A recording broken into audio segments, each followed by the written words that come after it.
And don't forget, there's a few second delay.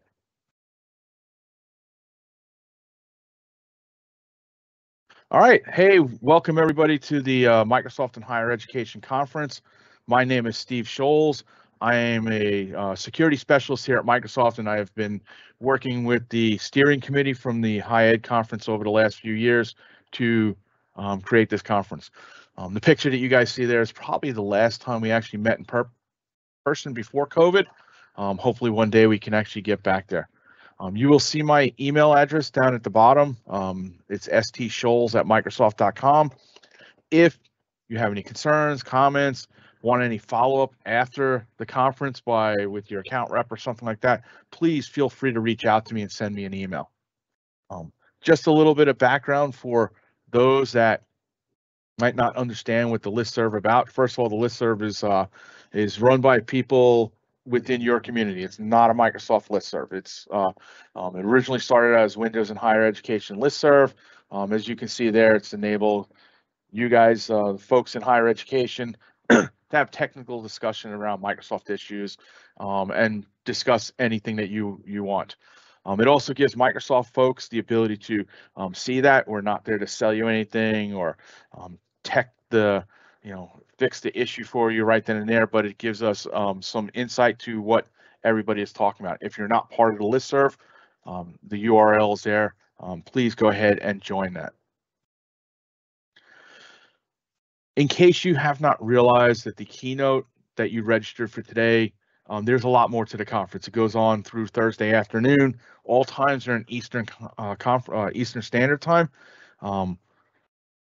It was just the way privacy and everything is set up at Microsoft. We didn't want to have to register 20-something times for the different individual sessions there.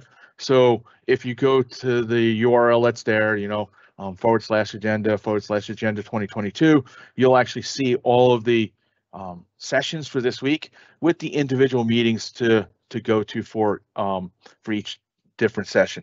You can see we've got quite a few sessions lined up and some really good content for the next couple days. And there still might be one coming on Thursday afternoon at 3 o'clock. And at that, if not, the conference will actually end at 2 o'clock. We'll have the agenda updated by today or tomorrow at some point. At this point, I want to introduce you to Rob Curtin. He's going to be the keynote speaker. And basically, I'll let Rob take over at this point. So Rob, if you wanted to take over, if there's anything you want to start sharing, you can do that as well. Hey, thank you, Steve, and good morning to those on the West Coast. Good afternoon to those on the East Coast in Europe.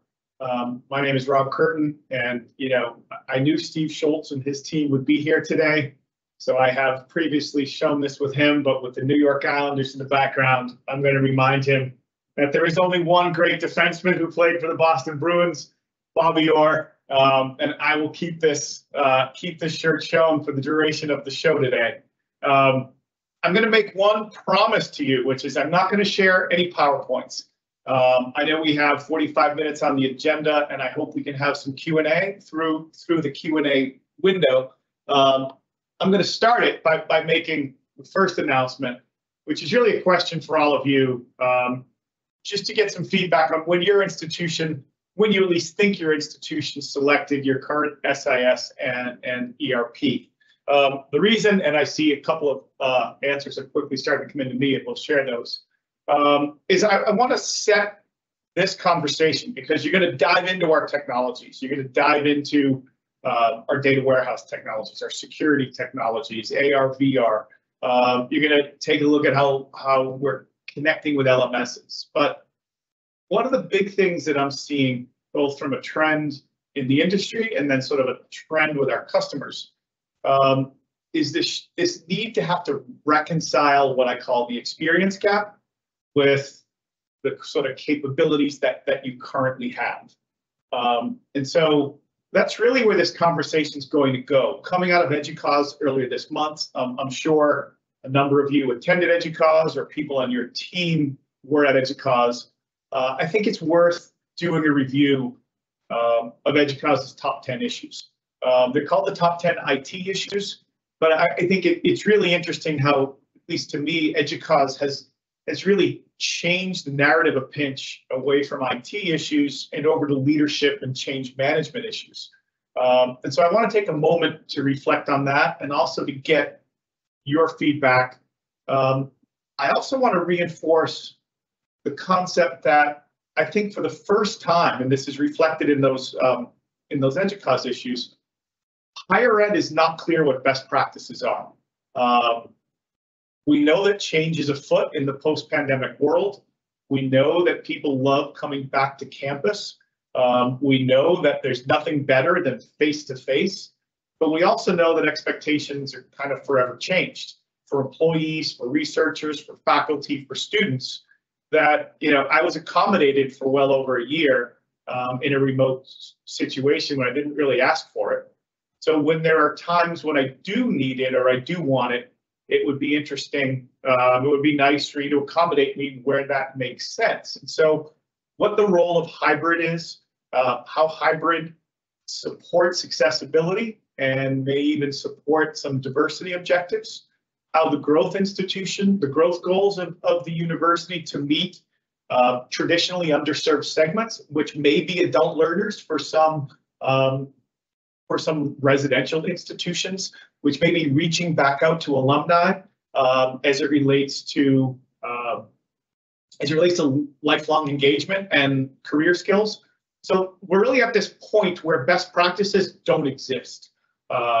People need to think about the role of technology to support growth and to reach audiences that they maybe were not reaching, while embracing the sense of the physical campus and the digital campus as a strategic asset of the institution. So how we think about that from a technology standpoint, I'm going to try to put through the lens of a little bit of history, kind of where we are now, and what I'm seeing customers kind of do on their own, and hopefully I can get feedback from you on what you think Microsoft can do to best support this. So my role is I look after our worldwide higher ed business.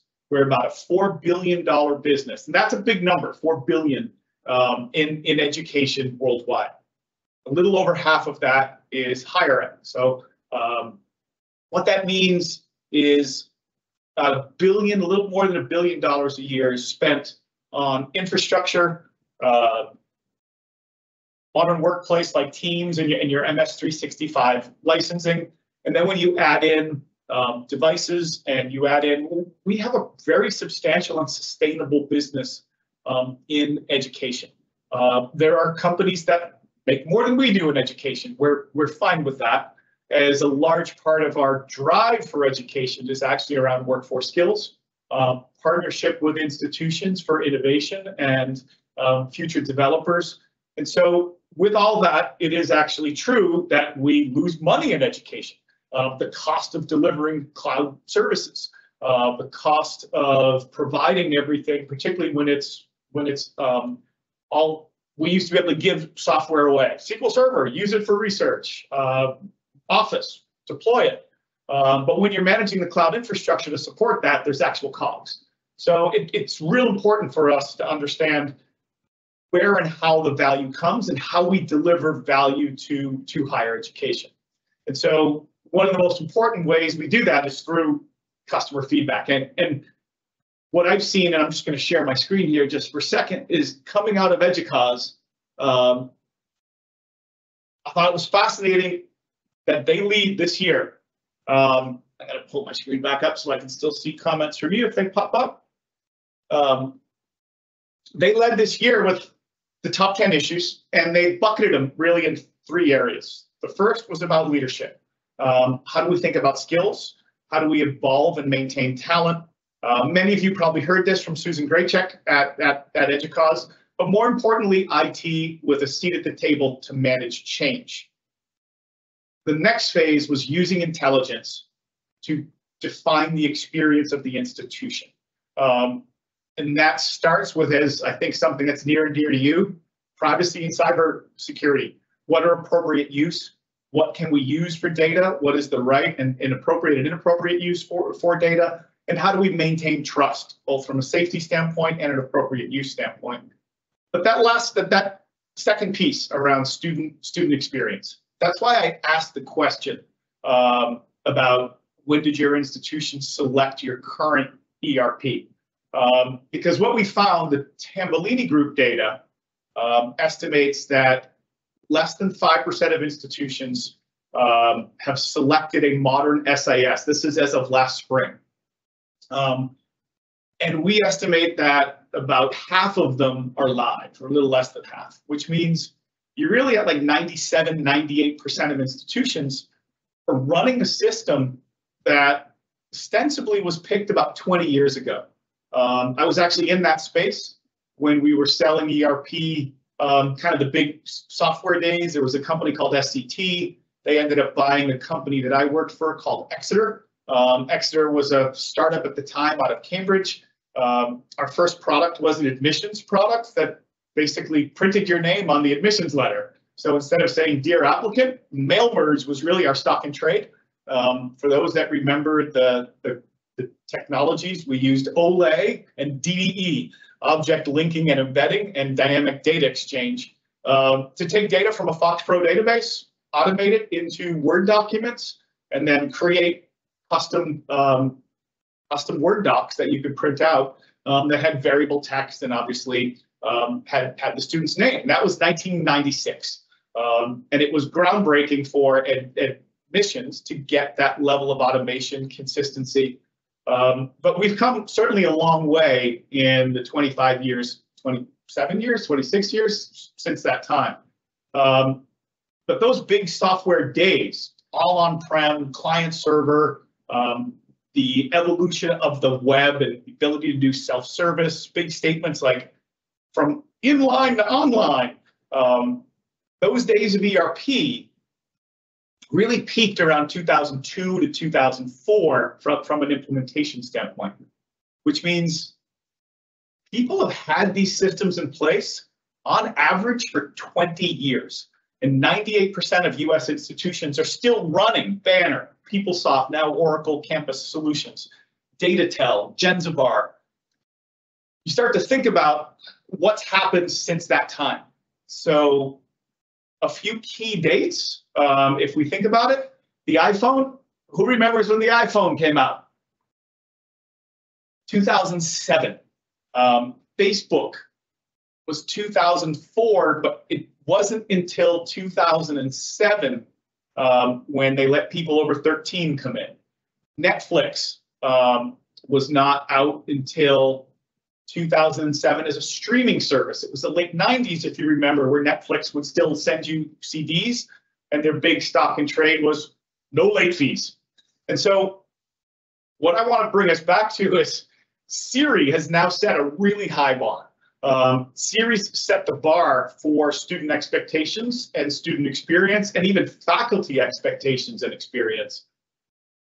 And our core systems, including LMS, which Blackboard, WebCT, Angel, they all came out late 90s, early 2000s.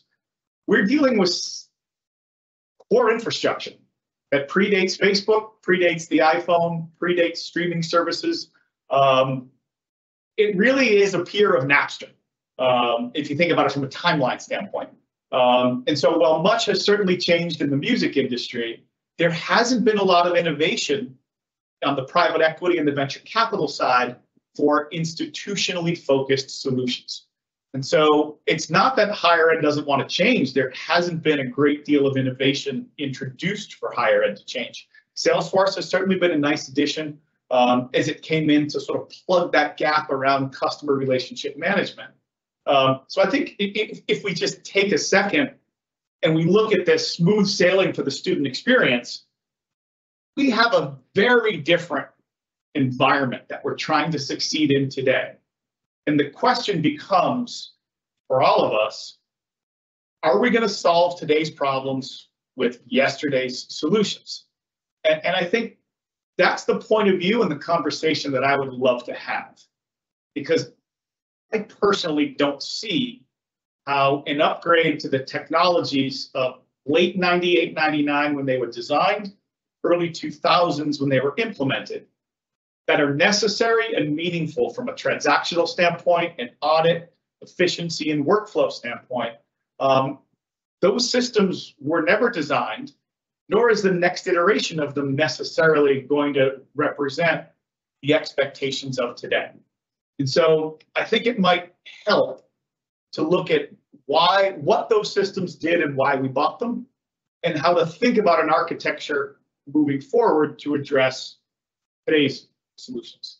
And so this concept of, online, in-person, hybrid, yes, and reconciling this alphabet soup is where I think we need to have a conversation about what makes sense for institutional effectiveness and operational efficiency, but what's needed to engage and meet the expectations of today, which are being set by Amazon, by Siri, by all consumer goods. And basic understanding, Web 1.0 was content created by entities and you went to the website.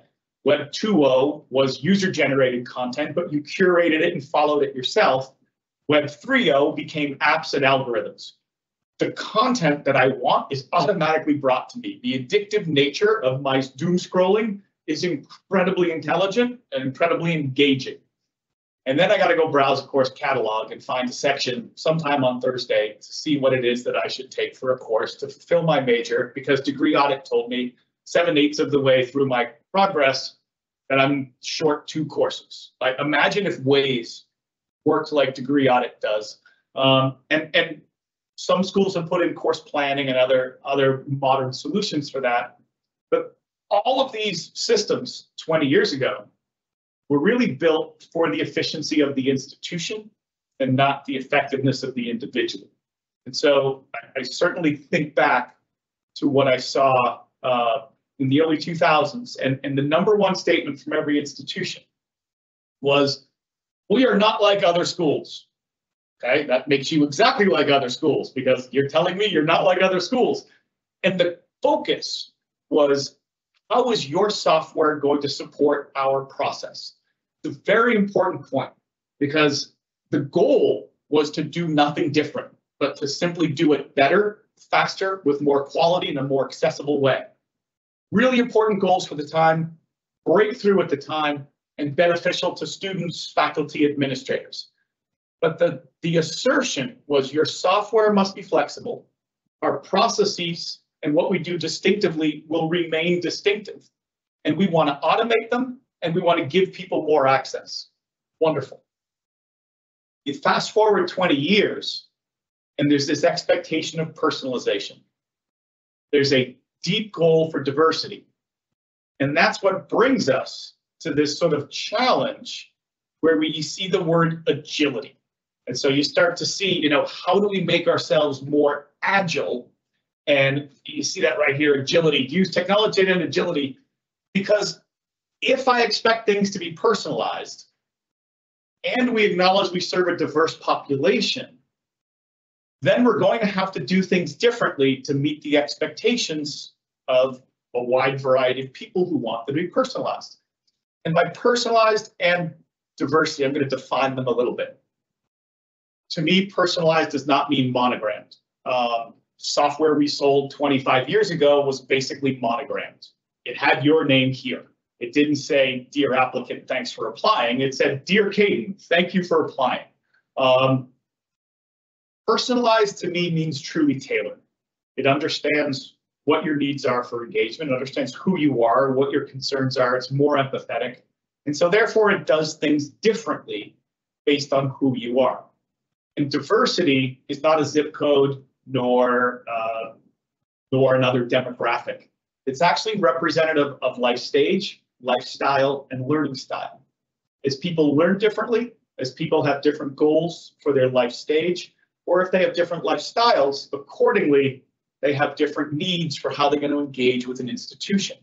This mindset concept has been really empowered by EduVentures.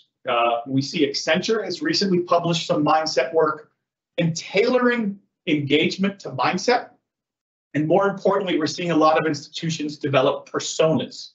So a persona helps you understand a working professional, a socially focused, experiential, traditional high school student, a caregiver who's trying to balance multiple work-life demands, both at home with work and school, to give his or her family a better life.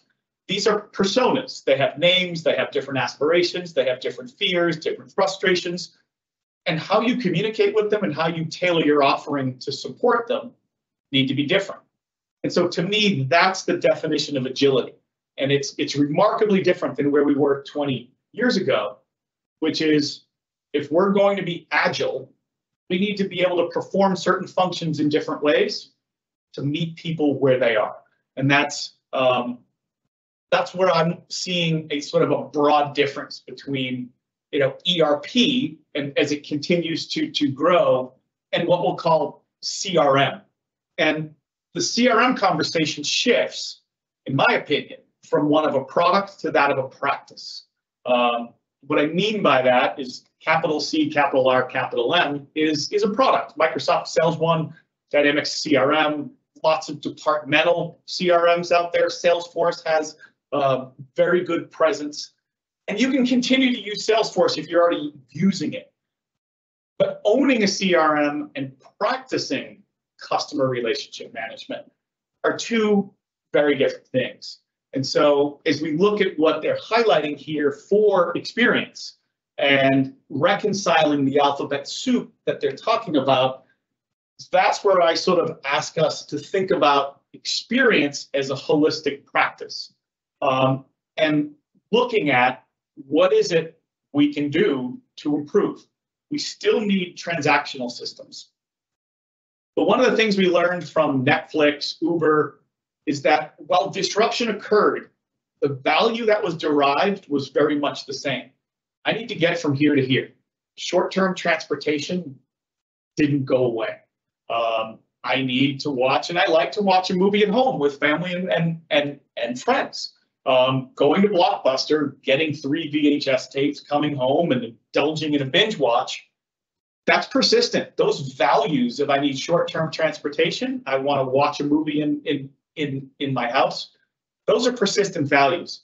But the method changed. The method went from, in Uber's case, from a taxi cab that had issues to, okay, now I know exactly how much it's going to cost. I know you're exactly 3 minutes away. I know you're going to take a credit card, and all these anxieties are eliminated. Same with Netflix. I don't have to go to the store. I don't have to worry if it's going to be in stock or out of stock. I can watch it right now, and it's just a new method for the exact same value. And it's that concept of the value of one integrated system and the value of shared data, shared insight, better service is persistent. But the method gets flipped.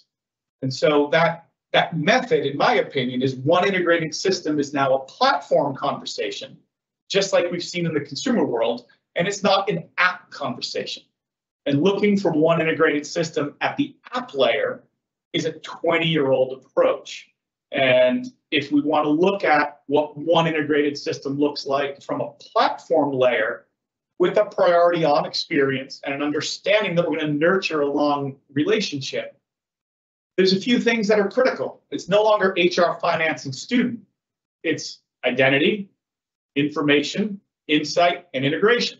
And I can go through that because what you're looking for first and foremost is context.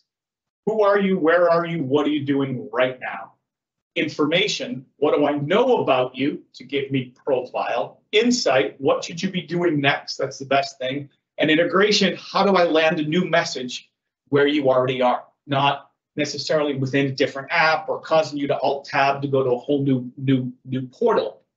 And that's where I think we're seeing institutions come together and start saying, hey, there's a better way. I'm not going to look to one app vendor. So from the University of Surrey, earlier this month at Educause, Nick Gilbert published this, and I'll share this with the chat.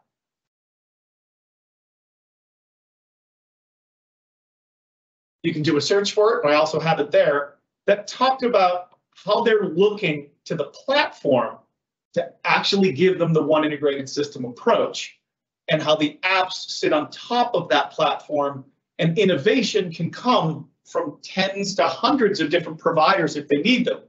But they come through from a core security and privacy standpoint, a common identity layer. But from an experience and an awareness standpoint, I know when you're online, I know when you're on your phone, I know when you're in Teams, I know you're in the LMS. That core identity then gets connected to the data estate. What do I know about you? Add to the context of where you are right now to where are you within the general guise of my institution. Add in insight, take contextual awareness and where you are in the pathway and integration, and I can deliver a nudge that changes how we think about our physical and digital campus coming together, which Dr. Kellerman talked about at EDUCAUSE as well.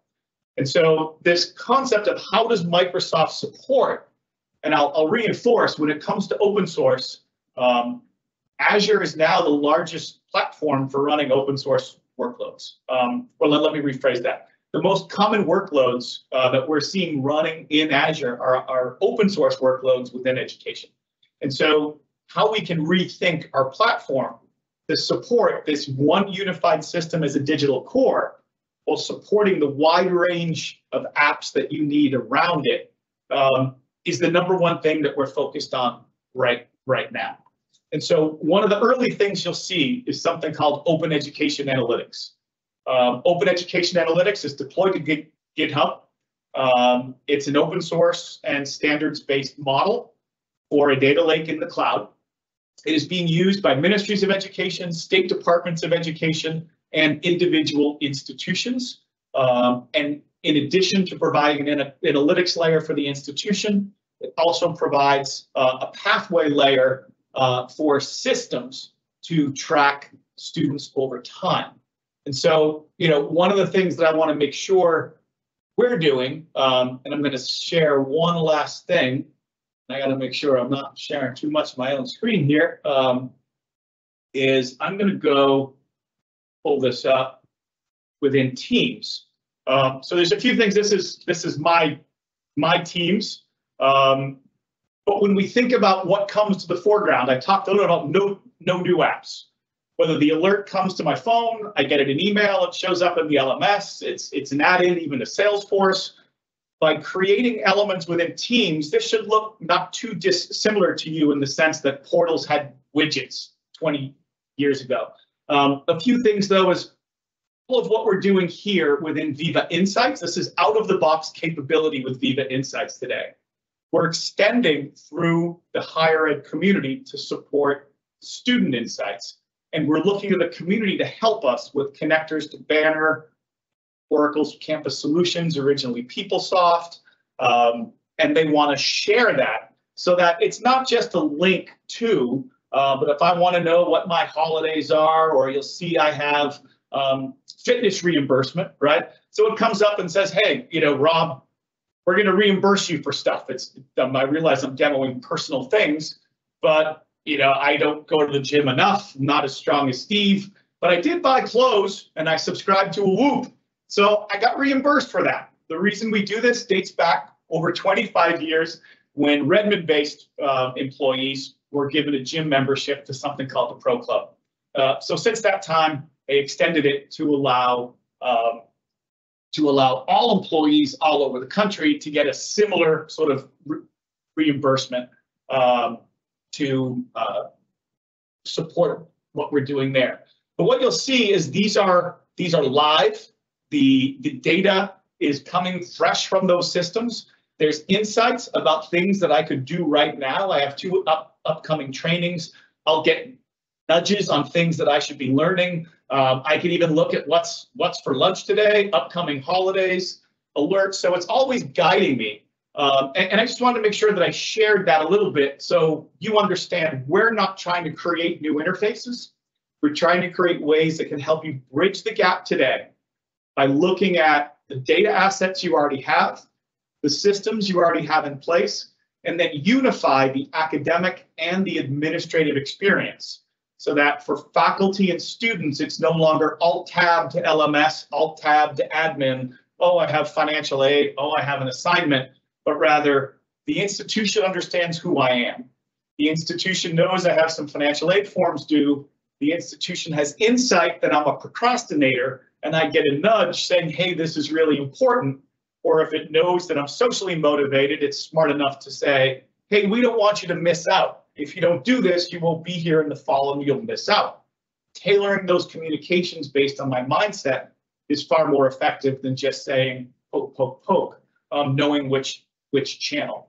And so we're going to continue to evolve this. And the sort of final ask that I would have is for those of you that are interested, I have a form that I've created.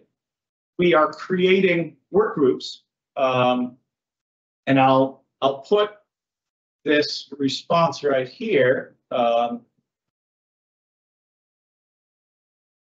into the Q&A as well.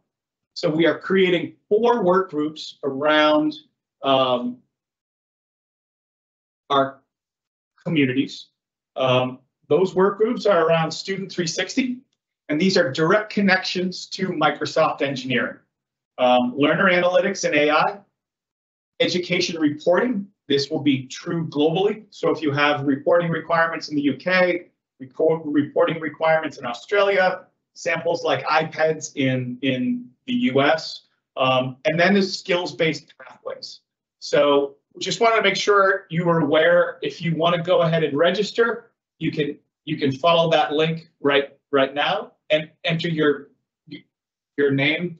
And we are already working. And the final element was there was another community at EDUCAUSE that there was a side meeting that got together folks from Florida State, Kent State, UNSW with Dr. Kellerman, and Surrey with Nick Gilbert to form their own shared source community, which we will support, but it's their own community, and University of South Florida, if you know Sydney Fernandez there. So they had their first meeting at EDUCAUSE around what a shared environment might look like to make sure they could address that capability from EDUCAUSE on how do we reconcile the 3-letter acronym soup?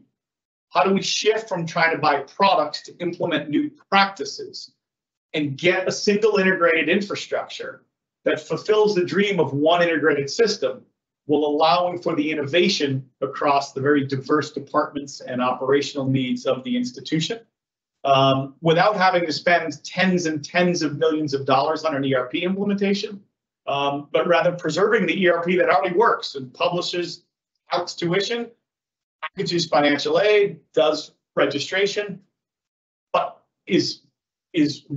the experience layer is augmented with a new highly individualized for faculty, for students experience layer that brings together insight, integration, and lands that through the tools you already use. So that's really all that I have to talk about.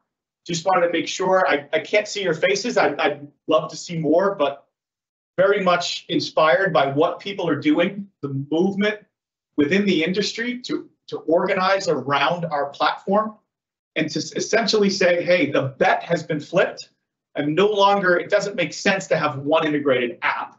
That would be equivalent to saying, hey, Rob's iPhone, there's one app, it's the only app that you'll ever need. No, there's going to be hundreds and hundreds of apps across my organization, but they have to come back to this common identity. They have to come back to my shared data lake. They have to come back to inform my intelligence and my agents.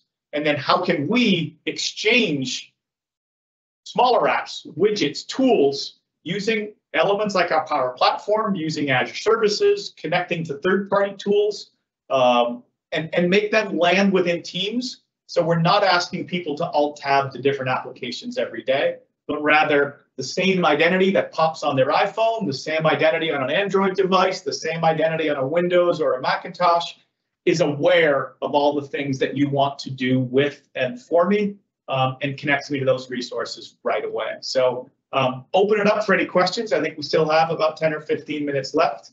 Appreciate the opportunity to speak with you, and go Bruins. Nice.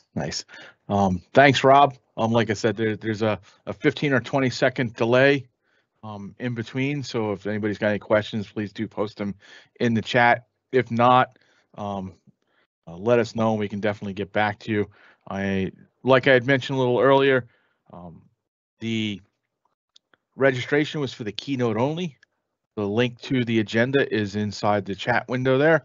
So please go ahead and, definitely look at the different sessions that are there. There's a lot there from Microsoft.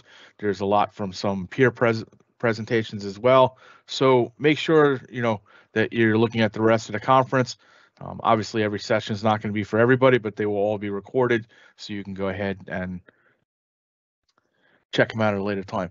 At this point, I don't see any questions or anything like that, Rob. So again, thank you very much for being our keynote speaker. I truly appreciate you stepping in at the last minute. We were trying to line somebody up and they kind of canceled on us, if you will. And Rob was gracious enough to step in and help us out when it comes to that.